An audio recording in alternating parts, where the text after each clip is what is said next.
지금 현재 외국계 기업에서 네. 자동차 파워트레인 설계 직무로 근무를 하고 계신 걸로 알고 있습니다. 네. 해당 직무는 어떤 업무를 하는 직무인가요? 해당 직무는 자동차의 이제 변속기 아니면 전기차의 감속기에 대해서 부품에 대해 설계를 하고 이 설계를 통한 검증 그리고 실제 부품이 나가기 전에는 이제 해석 절차를 걸치는 것을 이제 지원 및 담당하고 있습니다. 그러면 하루 일과는 어떻게 되나요?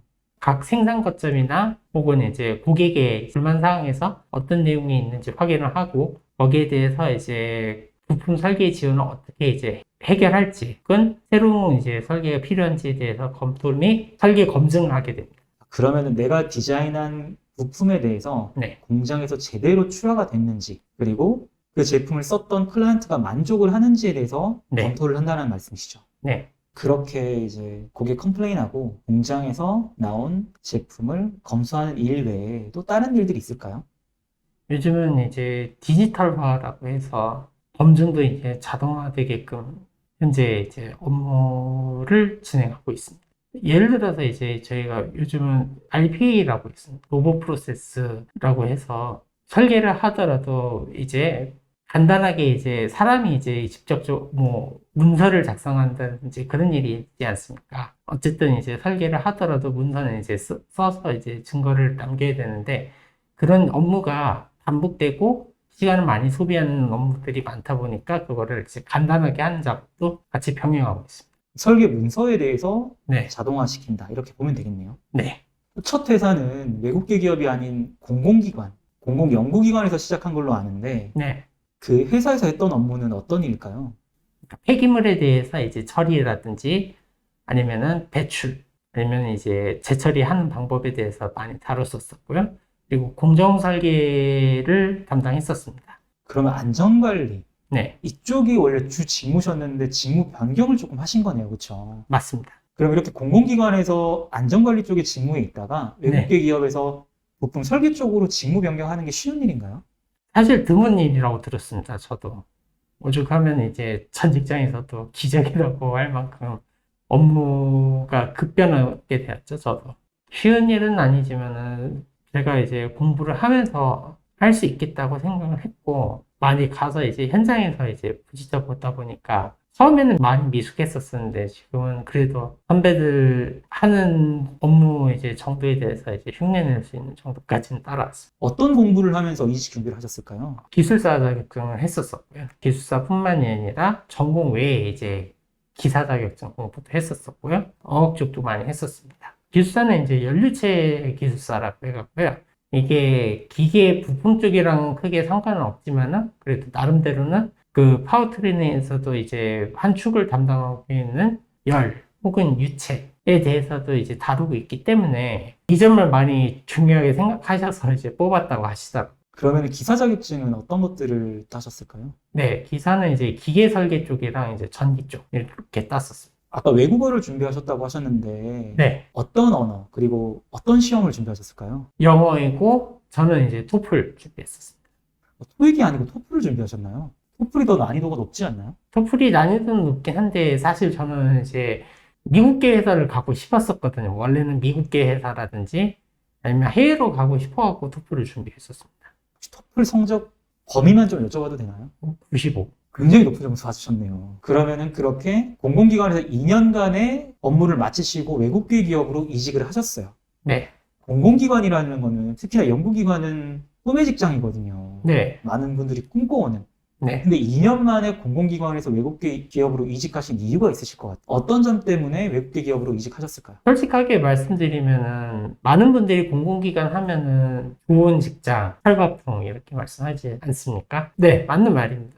그런다고 일이 어려운 것도 아니고 오죽하면 저도 가끔씩 지금 와서도 예전이 나왔었을 걸 할 정도로의 업무 난이도도 크게 낮았었는데 그럼에도 이제 제가 이직을 결심하게 된 계기로는 첫 번째로 이제 성장하지 않는 조직이라고 말씀드릴 수 있습니다. 조직에 이제 성장이 있어서 도전의식이 없다 보니까 이대로 되면은 어떻게 될지 모르겠다라는 위기의식이 있었었고요. 실제로 현업에서 말씀드리면은 이제 저 말고도 이제 다른 지부 쪽에서는 민간 임대가 이제 좀 많았었습니다. 민간 임대라고 한다면은 이제 공공기관에 있던 이제 사업을 민간에다 임대해서 운영하는 방식으로 최근 돌리고 있는 부분이 많기 때문에 언젠가 내가 저렇게 될지도 모르겠다라는 불안감 때문에 더더욱 이제 그게 촉박했던 것 같습니다. 그리고 두 번째로는 이제 또 이거 워라밸 중시하는 분들에게는 중요한 문제일 수도 있는데 휴가 문제. 휴가에 대해서 말씀드리면 이제 공공기관의 경우에서는 15일, 입사한 사원 기준으로는 15일 정도 이제 부여받게 되는데요. 반면 이제 외국계 기업이나 아니면 이제 대기업의 경우에는 15일뿐만이 아니라 국내 이제 흔히 알고 있는 뭐 현대차 그룹 이런 데 있지 않습니까? 이런 데의 경우에는 이제 월차로 해서 대략 35일 정도 받는다고 하더라고요. 그 외에서 이제 외국계 저희 같은 경우에서는 15일 이제 기본 연차에서 이제 회사에서 공동 연차라고 해서 공동으로 쉬는 날 이렇게 해서 이제 휴가를 부여하는 방식이라 합쳐보니까 한 35일 정도 이제 쉬더라고요. 1년에 35일을 쉰다는 말씀이시죠? 네, 맞습니다. 정말 북유럽 같은 그런 복지를 받고 계시네요. 그렇게 이직했던 외국계 회사 마음에 네. 드시나요? 솔직히 말씀드리면은 처음엔 마음에 들진 않았었습니다. 처음에도 이 조직도 똑같은가라고 이제 회의가 들어서 저도 사실은 하루 만에 이직 생각도 했었습니다. 예전이 좋았었을 걸 하고 후회한 적도 있었었는데 보면서 이제 적응하다 보니까 사원들의 이제 의견에 따라서 회사가 이제 계속 개선을 해주면서 나아지는 모습을 보고 그래도 있을만 하겠다라는 생각이 들어서 있다 보니까 어느새 4년 이렇게 되었습니다. 확실히 아까 말씀 주신 것처럼 공공기관에는 정년 보장, 네, 그리고 고용 안정이라는 장점이 있긴 하지만 상사 레벨과 그리고 사원 레벨 간의 커뮤니케이션 부재가 있을 수도 있고요. 그리고 말씀 주신 것처럼 내 커리어를 계속해서 발전시켜 나갈 수 없는 환경이라고 하면 민간 임대처럼 내 업무를 나중에는 민간에 뺏길 수도 있는 그러한 두려움을 느낄 수 있는데 외국계 기업에서는 사원의 목소리도 잘 들어주고 계속해서 커리어를 발전시켜 나갈 수 있다는 모티베이션, 동기부여가 되기 때문에 이직을 잘했다라고 생각을 해도 될까요? 네, 맞습니다. 그럼 아까 외국계 기업 들어가기 위해서 기술사 자격증, 기사 자격증, 어학도 공부를 하셨다고 하셨는데 네. 결정적인 비결이 있을까요? 단톡방에 있었었거든요.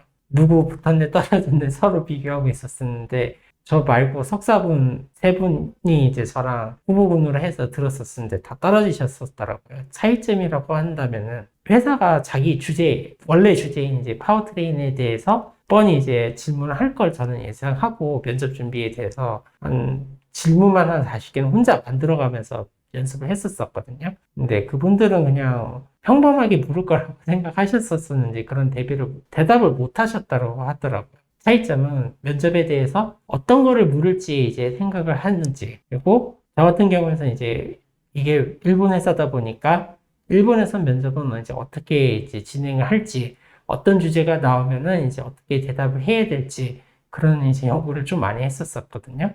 그게 좀 많이 도움되는 것 같습니다. 다른 지원자들하고는 다르게 네. 해당 기업에 대해서 공모하고 그리고 예상 면접 질문을 준비해가지고 해당 기업에 맞게끔 그 답변을 준비하셨던 게 네. 노하우가 아닐까 싶습니다. 그리고 다른 네. 지원자분들은 해당 기업에 대한 내용은 좀 네. 잘 모르셨던 것이 아닐까. 네, 맞습니다. 자동차 파워트레인에 대한 지식은 더 월등하시더라도 그 네. 기업에 대한 지식, 그 기업의 상품, 그리고 네. 그 기업의 설계, 네. 그리고 그 기업의 독창적인 서비스들을 네. 알아가는 게 면접에는 훨씬 도움이 되는 것 같습니다. 네, 맞습니다. 그럼 이렇게 지금은 부품 설계 업무로 이동을 하셨는데 네. 지금 이 직무에서 가장 필요한 역량은 뭘까요? 대부분 이제 기계공학이든 어떤 전공이든 간에 전공 지식이 이제 가장 기본적인 역량이라고 생각합니다. 그리고 그 기본 역량보다 가장 앞서는 게 사면주의라고. 현장, 현상, 현품. 이게 일본 자동차 업계에서 이제 통용되고 있는 이제 그 하나의 방식인데 가장 이제 중요한 역량의 이제 덕목으로 알려져 있고요.